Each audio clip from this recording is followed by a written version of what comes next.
राजा भरथरी राजा होते हुए फिर काहे खत्री जोगी हो गई न। कथा वहां सेवा उज्जैन नगरी के राजा इंद्रसेन महाराज उनका रानी रूपंदेही रहली। बहुत दिन के बाद राजा भरथरी के जन्म भइल बा त भइल का महाराज। अरे जन्म लला नवायंगनी बाजेला बधाई।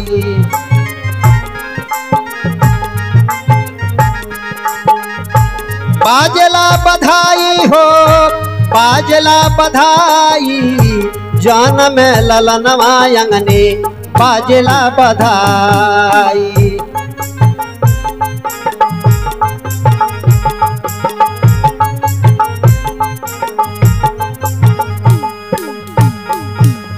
जन्म कुंडली देखे खातिर पंडित गईले आई पंडित गईले आई।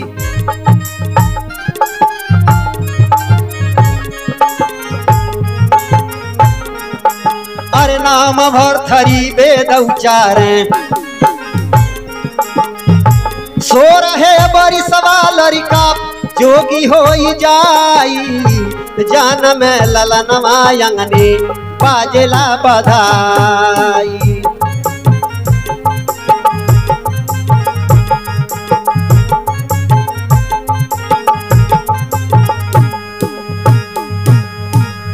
जौने घड़ी भरथरी के जन्म भइल बा बनारस से पंडित आ गए बने नामकरण और भविष्य देखे खातिर। लेकिन पंडित जी अपन पोथी पत्रा जब खोलले बने कहला ये लड़का बड़ा गुणवान बा बड़ा जसी बा नाम इनका भरथरी पड़ता। लेकिन 16 बरस के उम्र में लड़का जोगी हो जाई। इतना बतिया जब रानी रूपंदेही सुन ले बड़ी दिमागवा चकरा गई तब कहली का महाराज। अरे सुनता बचनिया रानी आरे गैली मुरुझाई रामा। बाबा के चरनिया सिरवा दिहली झुकाई रामा।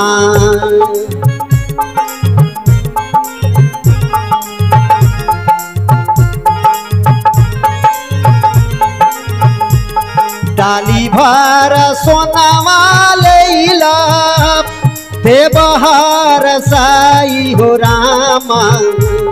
बबुआ के नमाए बाबा बबुआ के नमा देवा फिर से धराई रामा।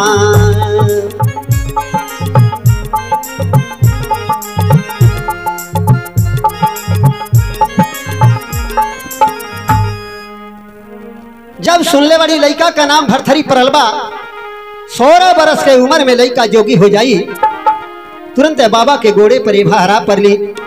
बाबा हो चाहे जितना धन लेवे खो ले ले लेकिन हमरे लड़कवा के नामवा बदल दे।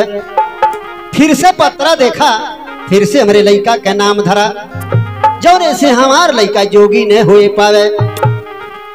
पंडित बाबा अपने मना में लगने सोचे वाह रे दुनिया ये दुनिया कितनी बहुरंगी बा। लड़का सब कुछ हो जाए बर्दाश्त बा लेकिन लड़का भगवान का भक्त ने होए पावे लड़का जोगी ने होए पावे। लेकिन पंडित बाबा रानी से कहले का महाराज। अरे नरमी जबनिया से पंडित बोले रानी सुना मोरी बात।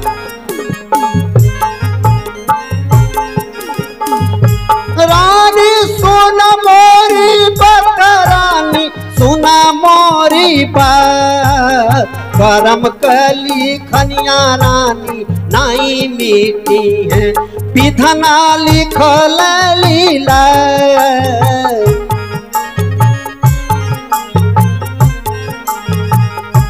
विधना लिखल लीला विधना लिखल लीला। नमवा बदल ले जोग नाई मीठी है लड़का जोगी होई जाए।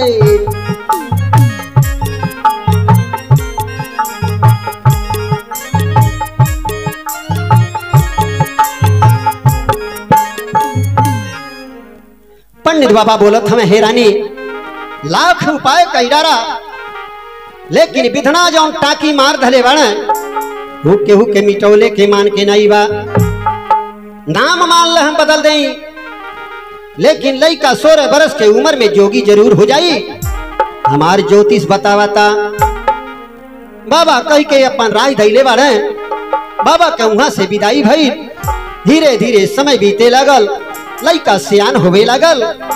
रानी अपने राजा इंद्रसेन से कहली का महाराज आरे बिया हवाए बालम अबिया हवाए बालम अब बाबू अक्का कईदा बिया हवाए बालम बाबू अक्का कईदा।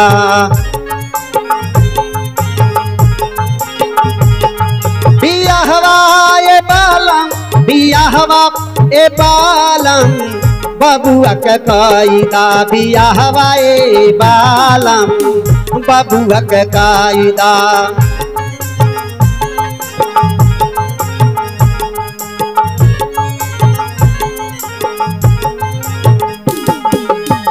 माया में फंस के बबुआ जइए भुलाई।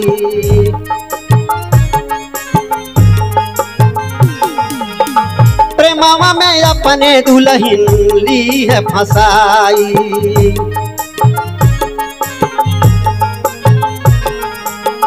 बुढ़ौती के बबुआ छतर छावा ए बालम बबुआ के कईदा बिया हवाए बालम बबुआ के कईदा।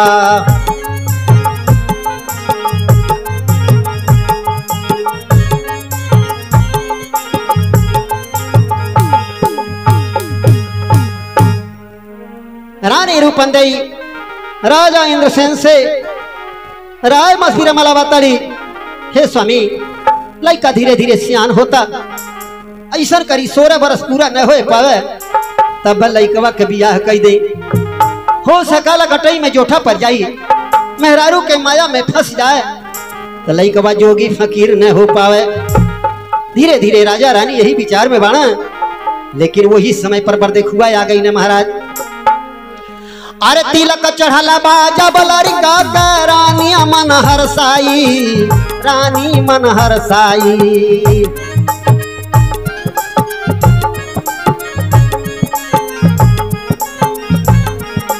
अरे श्याम दई से भइल बियाहवा दुल्हना सासुरा में आई। बैल बाला नवायंगने बाजेला बधाई।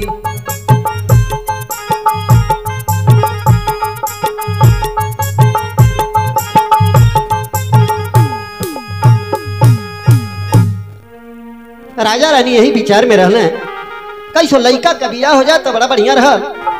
लेकिन वही समय में बरदेखुआ आ गई बाना लड़का का तिलक चढ़ गई बा।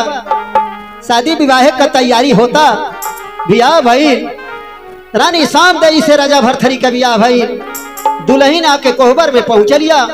राजा भरथरी जो ही अपन पैर वो कोहबर वाले पलंगा पर रखत अड़े तो ही पलंगा टूट जाता। आरे परत चरण पलंगा टूटी गईल राजा गिरा मुरुझाए।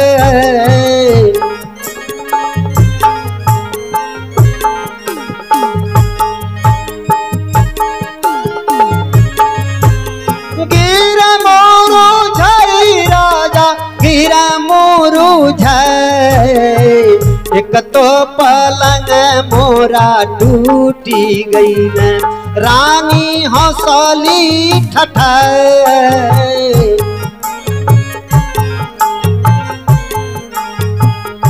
रानी हंसली ठठाई रानी हंसली ठठाए। काहे पलंग आजू टूटी गईल भेदवा देबू हो बताए।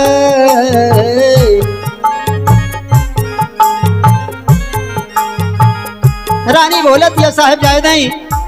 अरे महाराज सोने का पलंगा टूट गया फिर पलंगा मंगा जाइए। पलंगा टूटल टूटी जाए द राजा दूसर लेबो हम मांग।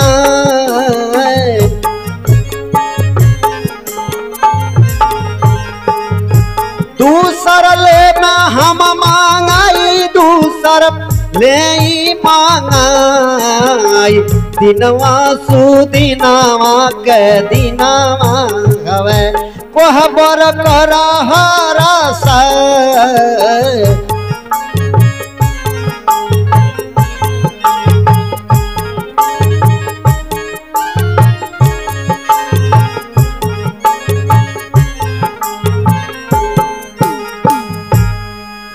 जब ही राजा भरथरी पलंग पर पैर रखले बना पलंग तड़तड़ा के टूट गई।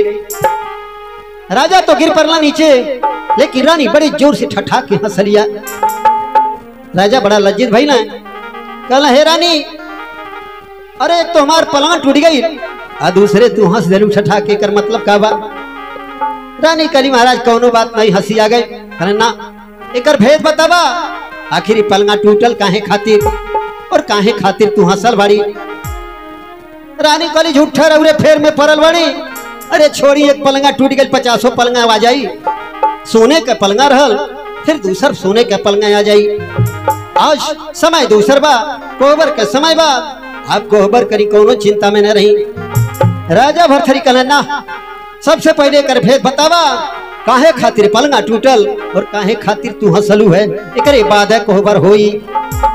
राजा भरथरी एकदम जब जिद में आ गई बाना, रानी श्यामदेवी कहलिए महाराज यह बात की हम बता नहीं पाई, लेकिन दिल्ली में राजा मान सिंह की हाँ हमार बहन पिंगला बा, अगर वो से पूछल जाई तो पलंगा टूटले के और हमारे हौसले के भेद ऊ बता दे। राजा भरथरी वहीं से वापिस भइल बाना और ये अपने कचहरी में जाके पहुंच गई ना। मन में यह बात चलता कौन तरह से दिल्ली में राजा मान सिंह के यहाँ जाए और सढ़ुआइन से अब पलंगा टूटले का हाल पूछी। धीरे धीरे समय बीतल जाता, लेकिन एक दिन दिल्ली में राजा मान सिंह के यहाँ भइल का महाराज, आरे जनम ललनमा, आरे जनम ललनमा, रानी को खिया में हो जनम ललनावा।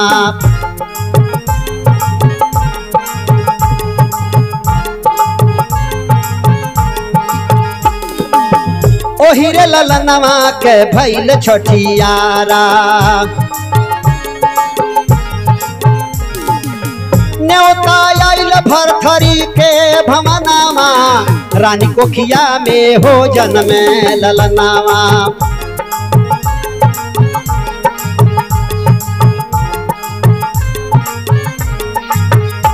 राजा अपने मना में सोचता है बहुत बढ़िया मौका बा, अब वही छठी बरही में जा और अपने सड़ुआइन से सारा हाल पूछ ले। जाके हम साली से भेद सब जनब, जाके हम साली से भेद सब जनब, जाए के दिल्ली अब कैला पयनामा, रानी कोखिया में हो जन्म ललनामा।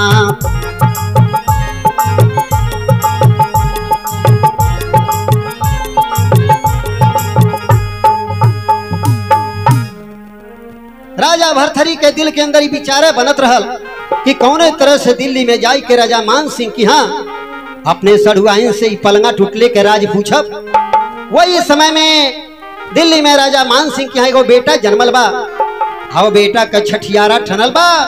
राजा भरथरी के पास न्योता आइल बा।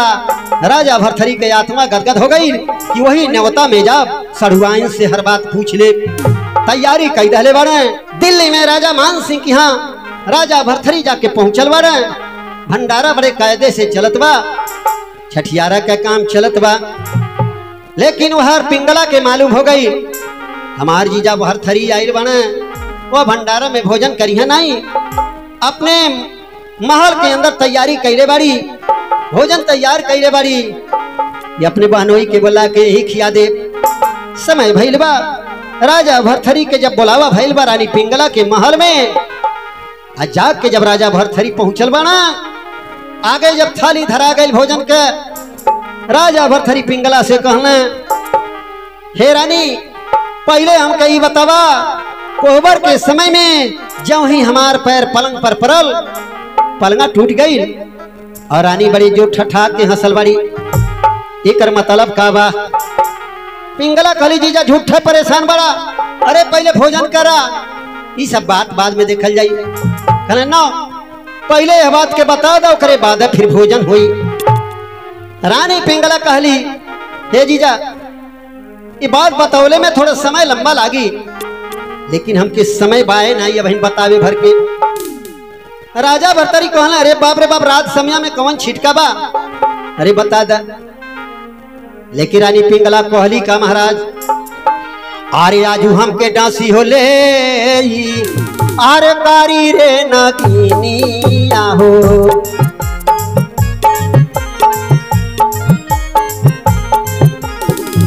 कारी रे नगिनिया ए रामा, कारी रे नगिनिया हो।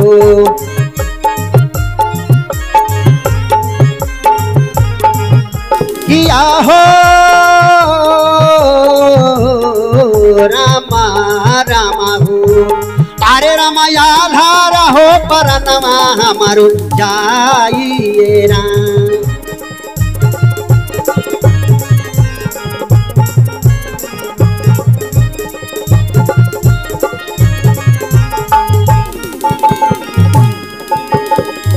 तू सारे जन्मवा में होई बा कोई, ऋण बीटी हुआ कोई, ऋण बीटी हुआ हो।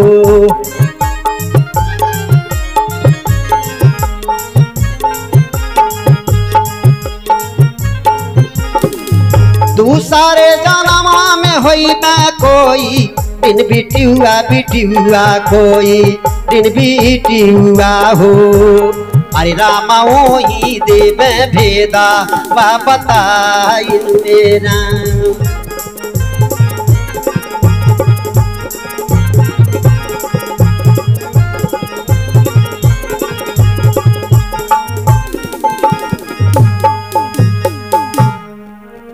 रानी पिंगला बतावत या राजा भरथरी से, हे जीजा अब आई नम के समय नहीं बा, अब एक नागिनी आई हमें डस ले, हमार देहांत हो जाई, लेकिन तू चिंता नहीं करा, दूसरे जन्म में फला जगह हमें कोई ऋण के घरे बिटिया होके जन्म, वहां तू आ जाइहा तो के सारा भेद बता दे। देखते देखते थोड़े समय में वही राजा भरथरी के सामने नागिनी आई लिया, रानी पिंगला के डस ले बा। रानी पिंगला मर गई। राजा भरथरी कल बस कराए नहीं बताई हैं, जहां बतौले बाड़ी हमें जगह वो कोयरिनिया के यहाँ चले के बा, और वहीं जाके कर भेद मिली। समय पाई के राजा भरथरी कैले का महाराज, पहुंचे कोयरिनी के दुआरा हो बन के जोगिया।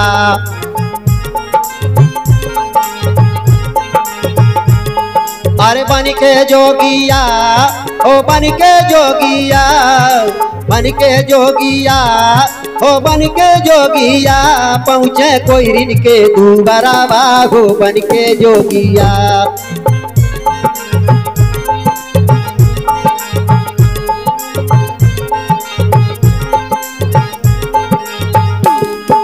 जोगी खातिर जब कोयरिनिया बैगन दूरे जाई, जोगी खातिर जब कोयरिनिया बैगन तूरे जाई, मौका पाके जोगी बाबा लड़की लगवा जाई, पूछे पलंगा के कारनामा हो बन के जोगिया।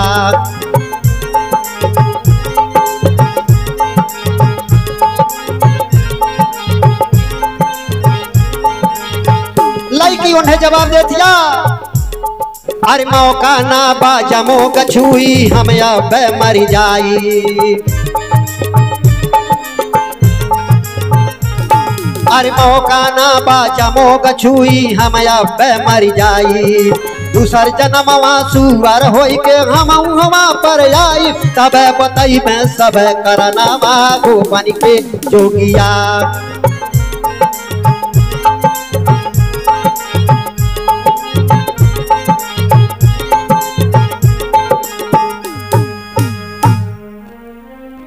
राजा भरथरी जोगी का भेष बना के कोयरिनिया के घरे जाके पहुंचल बने।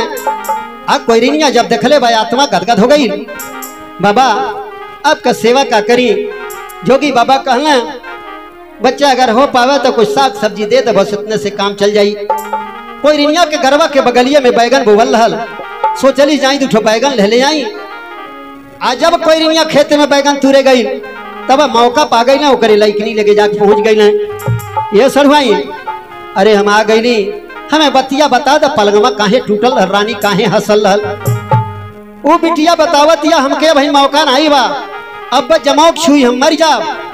लेकिन ये जीजा तनिको चिंता न करा, अरे दूसरे जन्म में हम फलनमा के घरे आओ करे खोभारी में एगो सुअरी के बच्चा बन के आई, चितकाबर कर रहा वहां यह सारा भेद बता दे। इतना कहते भर में जमौक छुले बा आउ लइकनी मर जातिया। एकरे बाद जब कोयरिनिया आवतिया देखतिया हमार बिटिया मर गईलिया। कोयरिनिया राजा भरथरी के चटु फजियत करतिया, अरे बाप रे बाप जोगी है और कि टोनहा है, टोना दे के हमरे बिटिया के मुआ देहलस। जोगी बाबा 9-2-11 भइल वहां से अपन रास्ता लहला, जान गई हमार सड़वाइन। अब सुअरी के बच्चा भैरियाड़ी तो राजा भरथरी कईले का महाराज, राजा भरथरी जोगी भेष में सुअरी लगवा जाई, सुअरी लगवा जाई।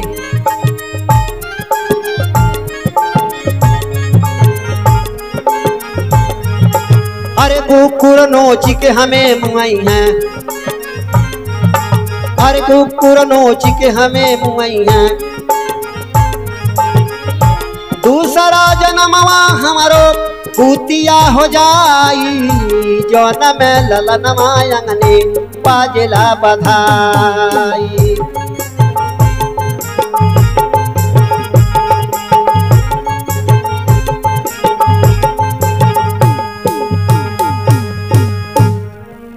राजा भरथरी वही जोगी के भेष में जाके वो खोभारी लगे पहुंचल बना, जहां के पता रानी पिंगला बतौली रहल। आ वहां जब इन्हें देखले बा कलिस का ए जीजा तोहरे तन को गन्हात नहीं बा, का करे यहाँ खोभरिया लग चलिएला। अरे अब जब हमार घर नहा खुली आमन के कुल मिला नहीं करब सड़के को चरे खातिर, वही सड़के परे या पक्की परे वही सब बात बता दे। राजा भरथरी वहां से चल दे रे बाने, जाके सड़क पर इंतजार करता न। आज जब जाके आगे आगे सुअर और पीछे पीछे 9 ठो बच्चा वहां पहुंचाता न। राजा भरथरी करना ये सड़ुआई अब तो बता दे। रानी पिंगला सुअरी के बच्चा के भेष में बोलत दिया, ए जीजा बहन में मौका नहीं बा, अब देखल करा चाठो कुकुर यहाँ हमें नोच के मुंगा दी हैं, तू तानिको चिंता न करिहा। अगला जन्म में फला जगह भूसौला बा, आओ भूसौला में एगो कुतिया बच्चा दई, और कुतिया के पेट से एक कुतिया के बच्चा होके जन्मब, और वहां यहाँ हम सब बात बता दे। इतना कहले के बाद राजा भरथरी के देखते देखते में गांव से चाठो कुकुर चलल बाटे, और तुरंत धड़ाक से वो बच्चा के धई रहने, चारों ओर से कुकुर नोच के वो बच्चा के मुआ देले बड़े। राजा भरथरी जान गई न सड़वाइन हमार अब कुतिया के जोनी में पहुंच गई बाड़ी।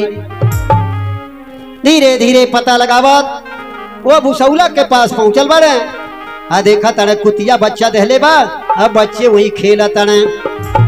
राजा भरथरी कहले का ये सड़वाइन हम तो के खोजत खोजत यहाँ ले आ गईली, अब तो कम से कम बता दे कोहबर में काहे हमार पलंगा टूटल, रानी काहे हौसल। वो कुतिया का बच्चा बोला दिया, ए जीजा अब न के मौका नहीं बा। कहला अब का हो गई मौका नहीं बा, सुना बतावा तानी। अरे पछुआ सिवाना में आरे घूमेला सियारा बाबू, आरे घूमेला सियारा बाबू, एक किया हो रामा अरे आधी रतिया ले हम के उठाई मेरा।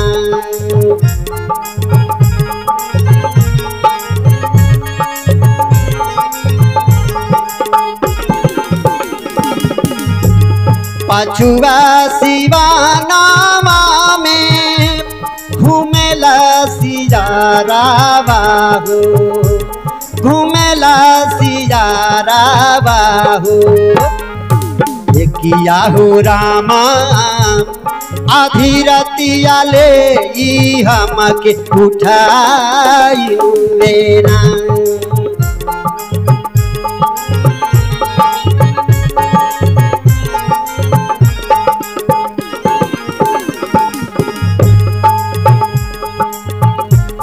घटई दबाई हमारो उड़ी है सुगाना बाबू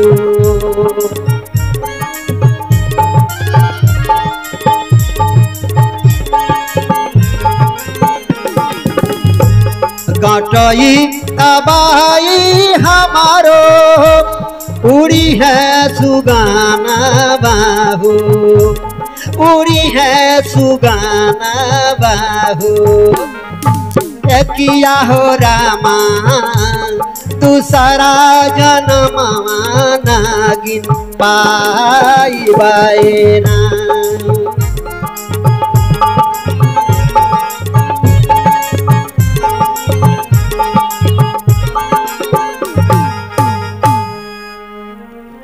कुतिया के बच्चा के रूप में रानी पिंगला बतावतिया ए जीजा अब नम के मौका नहीं बा काहे से पछू सीमाने में देखा तड़ा तमाम अरहरबा और अरहरे में एगो सियार घूंगला समय अब होते बा अब्बा जब रात हुई सब सुत जाई आई और तुरंत हमार गटई पकड़ के या लेके भाग जाई सिवाने में और गटई हमार दबा दे अपने दांते से इस सुगना पिजड़ा के छोड़ के निकल जाई हैं राजा भरथरी का न तब हमके बताइबो नहीं करबू कहना दूसरे जन्म में फला जगह पक्की के किनारे एगो बरगद का पेड़ बा वही में थोड़े दोदड़ बा वही दोदड़ में एगो नागिन का बच्चा होके हम जन्म वहां आ जाइहा और वहां सब बात तो के बता दे। राजा भरथरी अपने मना में सोचा तड़े बाप रे बाप देखो तड़ी बिस्तर धोनी में जाई वहां हमके बुला के पता नहीं भेद बताई कि हमरे साथ कमन धोखा करी। रानी पिंगला कहत यतन को चिंता न करा वहां अइले पर तो के सारा बाती के जानकारी मिल जाई। राजा भरथरी वहां से चल देले बना और समय पाई के जाके वो पेड़े लगे पहुंचल बना देखो तड़े वह दो दड़े में एक सांप बच्चा देहले बा और कई ठो बच्चा वहां परल बाड़ा जानी गई कि हमार सड़ुआई नहीं बाड़ी। राजा भरथरी कहने का सड़ुआई अरे अब तो बता द काहे खातिर पलंगवा टूटल काहे खातिर रानी हंसरी। लेकिन रानी पिंगला वो सांपे के बच्चा के रूप में कहली का महाराज अरे दुनिया देखब हम सैर करे जाइबा सैर करे जाइबा हो सैर करे जाइबा दुनिया देखब हम सैर करे जाइबा।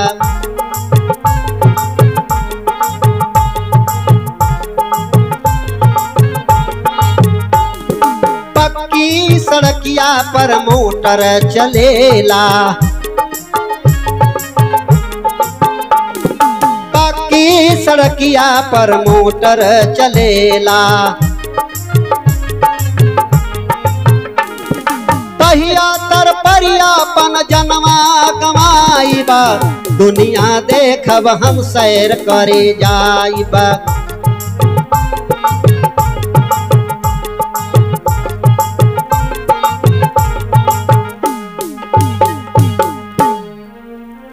जब लगला पूछे ये सड़ुआई आप तो बता दे वो नागिन का बच्चा बोलत दिया हे महाराज भरथरी मौका नहीं बा काहे से अब्बा हम नहीं करब पक्की परे वो तुरंत चरपहिया आई और मैं कुचल के मुंगा दे कहला तब यहूं अइले पर हमें बतिया के जानकारी नहीं हुई कहलिन तनिको चिंता न करा ये करे बात फलाने अहिरे की हाँ उनका गाय गाभिन बा बच्चा देवे जाली बा वहीं आ जाइहा आ वही के बच्चा के रूप में हम आई खूब बढ़िया सुंदर के उज्जर के बछिया के बच्चा रहा वहां आइहा हम बात बता दे।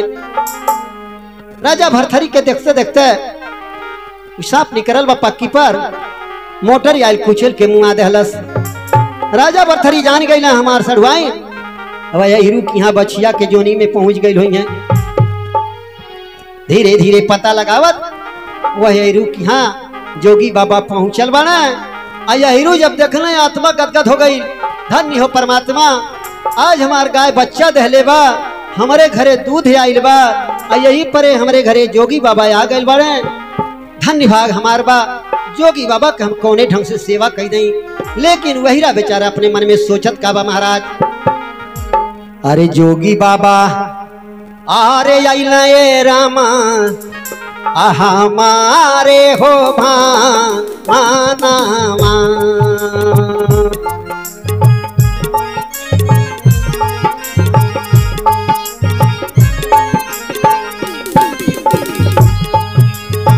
भागिया जा गई मैं रामा देई के हो भो जाना।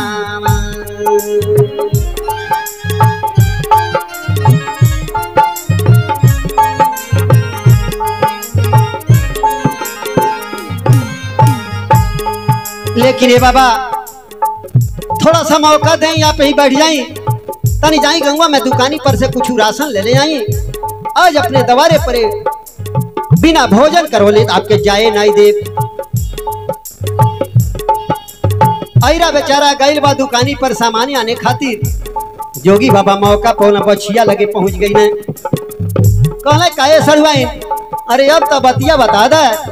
बछियावा कहलिस का महाराज, ललकी चिउटिया राजा, ललकी चिउटिया राजा, भैली हमरो दुश्मना।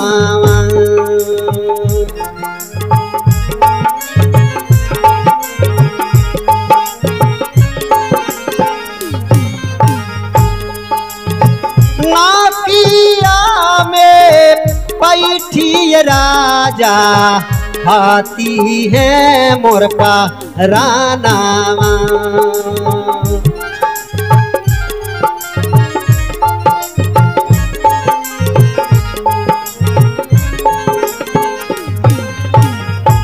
लेकिन तनिको चिंता न करा, गोदिया नगरिया राजा, गोदिया नगरिया राजा, हुई है हमारो जानमा।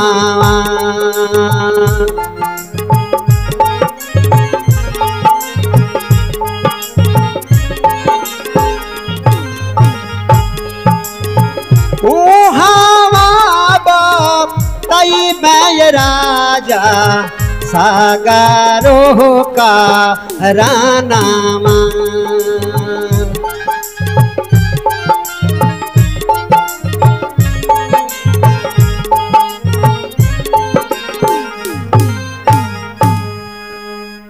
ओ बछिया राजा भरथरी से बतावतिया, हे जीजा अब देखो है नीचे एगो चिंटी लाल करेंगतिया, ये चिंटी हमारे नेकुरा में जाई और अंदर हमारे ब्रह्मांड में काट के हमके मुआ दे।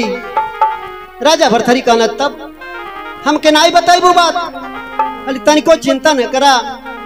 गोदिया नगरी में राजा ओढ़न सिंह की यहाँ हम फुलवा नाम से बिटिया हो के जन्म, वहाँ यहा और वहाँ सारा भेद तो के बता दे। देखते देखते में वो चिंटी वो बछिया के नाक में हलरिया बरमंडे में कटले बा, बछिया मर गई। एक बात तो ले हीरा बेचारा आवा तो सामान ले ले बाबा के भंडारा कराई। यहाँ बाबा तो बछिया मुआ के बैठल बने, बड़े जोर से हीरा रिसियाई। अरे बाप रे बाप, कौने सैती हमरे दरवाजे पर जोगी आई ना, पता नहीं जोगी हमें कीटो ना हमें। बाबा वहां से 9 2 11 भैले अपन रास्ता ले जानी गई ना हमार सढ़वाइन। गोदिया नरेश ओढ़न सिंह की यहाँ फुलवा नाम से बिटिया होके जन्म गई हुई हैं। अब चलो ताड़ी ओढ़न सिंह के दरबार में पता लगावे खातिर। लेकिन राजा के दरबार में जाए खातिर, राजा के बिटिया से बतियावे खातिर कोनो बहाना होवे के चाहिए। सबसे बढ़िया चलो ताड़ी माली के भेष बनाई। राजा भरथरी कैले का महाराज, अरे बिक्कू माली बन के राजा दिन मार है बिताई, दिन मार है बिताई।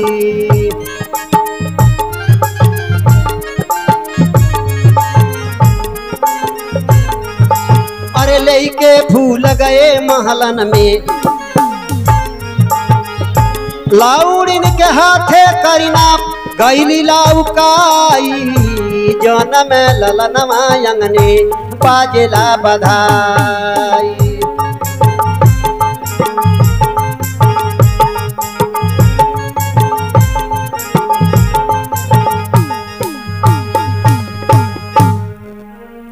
राजा भरथरी एगो लइका के भेष बनौले बन गोदिया नगरी में जौन माली और मालिन रहना आ वो नहीं लगे जाके पहुंचल बन मलिनिया के जाई के पैलगी कैले बन माई हमके थोड़ा सहारा दे दे।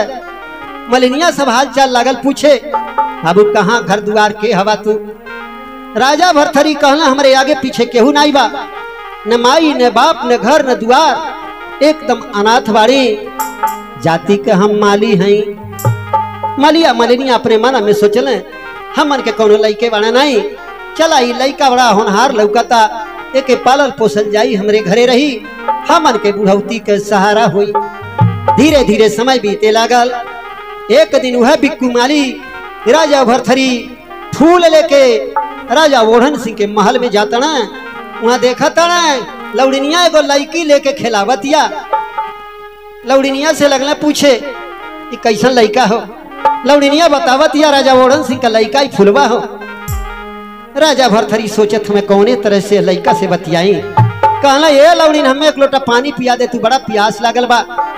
लौड़िनिया कहती मालिक के जात होई के तोहरे तन को तमीज नहीं बा, तू बुझत नहीं बड़ा कैसे काव बतियावा तानी।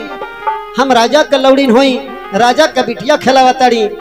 झट से थैली में से दूठो सरफी निकाल के राजा भरथरी जब लौड़िनिया के देहले बारे, लौड़िनिया गदगद हो गई। कली से बिक्कू तनी लइकवा हमार देखा भूलवा, अब हम तुम्हें पानी माज के लोटा अब पानी लिया बतानी। राजा भरथरी पा गई ना लइका, लगले पूछे कहले ये सड़ुआई ने अब तो भेदवा बता दे। उ लइकनी कहत या बहन मौका नहीं बा बहन, हम बता नहीं पाई। 12 बरस तो के इंतजार करे के परी, जब हमार उम्र 12 बरस के हुई तब हम बताई। इतना कई के लड़की लागल रोवे, आ लड़की के रोवाई सुन के लौड़िनिया भागल आई, झट से लड़का ले लेहलस।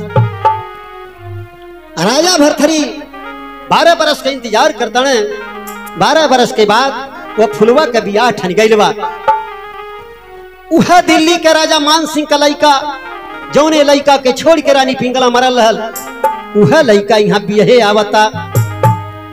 शादी के समय में बिक्कू माली फूल लेके जब पहुंचल बने, एक तरफ फुलवा दुल्हन बनल या, आ एक तरफ राजा मान सिंह का लड़का दुल्हा बनल बा। अब बिक्कू माली जब फूल लेके माला पहुंचल बने,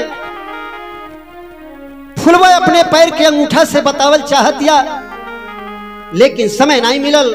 राजा भरथरी समझ नहीं पौले। शादी विवाह हो गई। फुलवा अपने धौराहर पर बा और राजा भरथरी के लखवा में बा। अगर मिल जाते तो हम बात बता देती। राजा भरथरी के देख गई फुलवा, और राजा भरथरी फुलवा के देख गई बना, लेकिन यह बाती के फुलवा के महतारी देख गई। करिश्कार वो मलिया के साथ काते नजर छौकी करता रे। फुलवा कहती है माई, अरे जे के तू माली कहतड़ू माली नहीं हो, राजा भरथरी हो। जे के बावन ओगड़ के राजा लोग कौड़ी जमा करने, ओ राजा भरथरी हो। आज माली बन के अपन समय बीता बताने। राज दरबार में बात पेशी हो गई और सबकर जब बोलावा भइल, वहां पता लगल कि राजा भरथरी हमारी। राजा भरथरी से पूछताछ भइल। कहला महाराज हम राजा भरथरी हैं, लेकिन केवल एक बात के पता लगावे खातिर इतना हम मेहनत करतानी, लेकिन हे सढ़ुआइन, अरे अब तक भेद खुल गई, अब तक कम से कम बता दे कोहबर में हमार पलंगवा काहे टूटल, रानी काहे हसल। फुलवा कहतिया भाई तोरे समझ में नहीं आवता। कहे ना, कह तो सुना हम समझावा तानी। आरे जमना ललनवा हमा छोड़ी के मुंगल रहली वह आज दुल्हा बन के आई हो।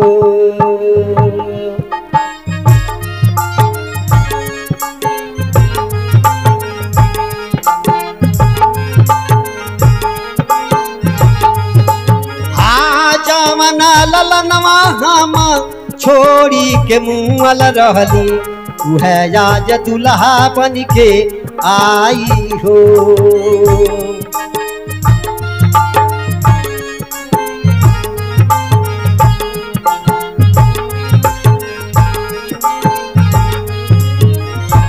हमर लड़कवा आजू हमर दुल्हवा बनल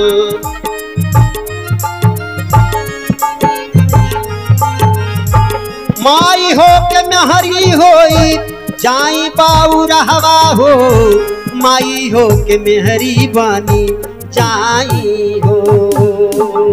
हमर लड़कवा आजू हमर दुल्हवा बनल माई हो के मेहरी बानी जाई हो।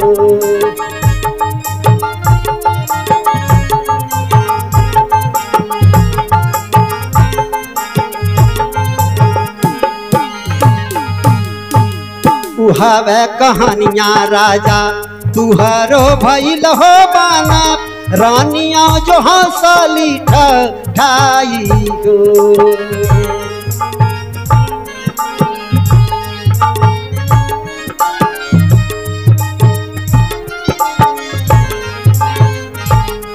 हे हे हवे कहानियां राजा तुहरो भइल हो बाना रानिया जहाँ साली ठठाई हो। कुलवा का भावा देखी पालंगा टूटल हो बान कुलवा का भावा देखी पालंगा टूटल हो बान मानवा में कैले बाबी चार गो।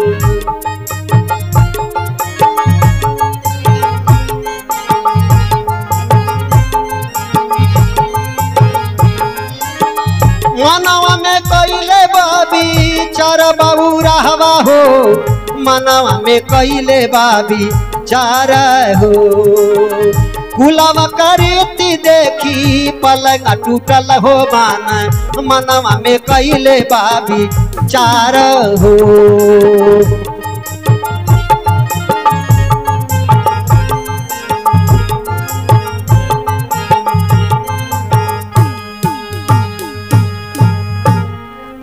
रानी पिंगला वो फुलवा के रूप में समझावतिया हे जीजा वह लड़का छोड़ के हम मरल रहली नागिन डसले रहल आज वह लड़का बियाहे आइल बा हमार बियाह वही लड़का के संगरी होत बा हम महतारी होके आ ओकर मेहरारू बन के आज जाताड़ी। ठीक वह कहानी तोहरे साथ में भइल बा रानी शाम दई पहले जन्म में तोहार महतारी रहल आज तोहार मेहरारू भइलिया यही नाते पलंगा टूटल बा। राजा भरथरी कहला तो फिर आखिर तोहार बियाह कैसे हो लड़का के साथे हो जाता।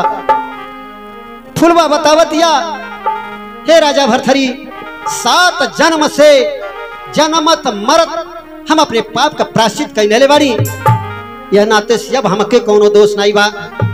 अब हिन तोहार केवल तीसरा जन्म भइल बा। एक जन्म में तोहार महतारी रहल एक जन्म में तोहार बिटिया रहल अब की जन्म में तोहार मेहरारू भइलिया यही के नाते से पलंगा टूटल बा। इतना बतिया जब राजा सुन ले बा ना तो कैले का महाराज अरे राज पाट सब छोड़ के राजा जोगवाली हल रमाई जोगवाली हल रमाई।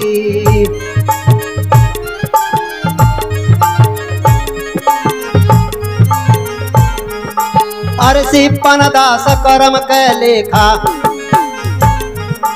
हासीपन दास करम के लेखा केतनो मिटावे केहू मेटी नहीं पाई जन्म ललनवा अंगने बाजला बधाई।